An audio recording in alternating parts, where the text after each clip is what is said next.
Hi everyone, I'm Cheryl and welcome to the Sewing Room channel.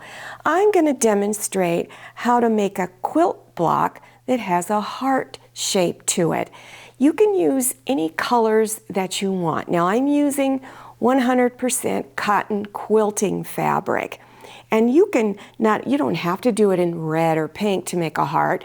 I've seen these in blue and yellow and green, orange, purple. You can do it in any color you like. So if you're interested in making something out of it, when you're done, I'll have a suggested link for an easy project listed below your YouTube screen. Okay, let's get started. Now, the suggested sizes of your pieces for this heart quilt block will be listed below your YouTube screen in the description section. Just scroll down, click on the words Show More, and it will expand open and you will see the sizes listed there. This is my D fabric for the background. They're the 1 3/4 inch squares.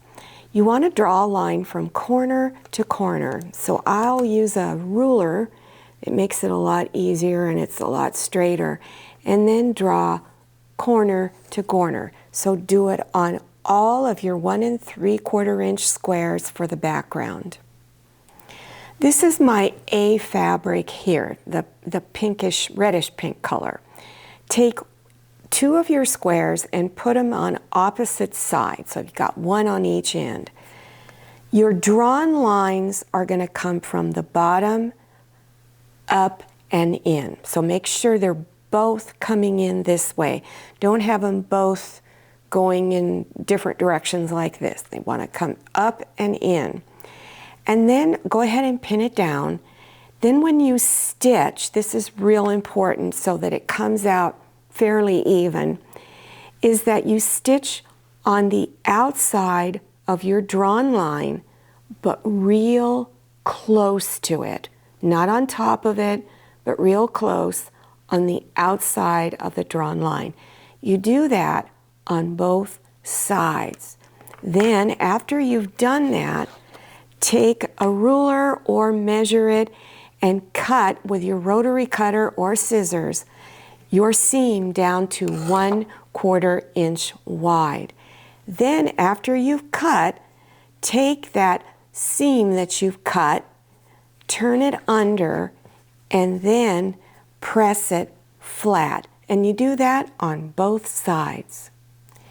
Now take your B fabric and place it on top, line up your edges, place some pins to hold the fabric, and then stitch a 1/4 inch seam along here. So after I've done all of that stitching, this is what the back side of my block looks like so far.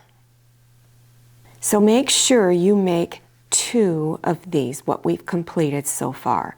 On just one of them, take your other D fabric piece, the 3-inch square, and bring it on one end and stitch along there a 1/4 inch wide seam. Then press this seam going towards the D fabric. So press it on the top side. On your other piece, you're going to take your 5 1/4 inch square, that is your C fabric, and bring it front sides together and stitch a 1/4 inch wide seam. Then press that seam going towards the larger square. Have this piece going towards your left side. Take this piece and place it on top here. Then put it front sides together. And it's one important step you want to do is make sure that this seam is laying right on top of each other. The seam on the bottom is going in the opposite direction of the seam on top. That's so that it's not bulky and it's nice and flat in here. So you want to place a pin to hold that together. Finish pinning this edge and then stitch a 1/4 inch seam along there.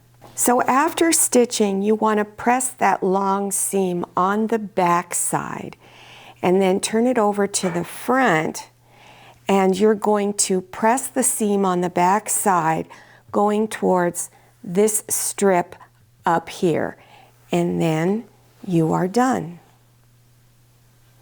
There are so many things that you can do with this quilt block. Of course, you can put it into a quilt, a table runner, make a gorgeous pillow out of it. There's so many different options. But for those of you who are just getting started in sewing and quilting, I suggest you start with a pot holder. So I'm going to have a link to my tutorial, 3 easy pot holders. It will be in the description section below your YouTube screen. So scroll down till you see the words Show More. Click on that and that section will expand open. And you'll also see other beginners tutorials listed down there. Make sure you follow me on Instagram and check out my Facebook page. Thank you so much for watching. I'll see you next time, and happy sewing. If you like the Sewing Room channel, one of the best ways to show your support is to subscribe by clicking on that red subscribe button and give this video a thumbs up. And don't forget to click on share to share this video with your friends. And make sure you click on the bell so you receive notifications for all my new videos.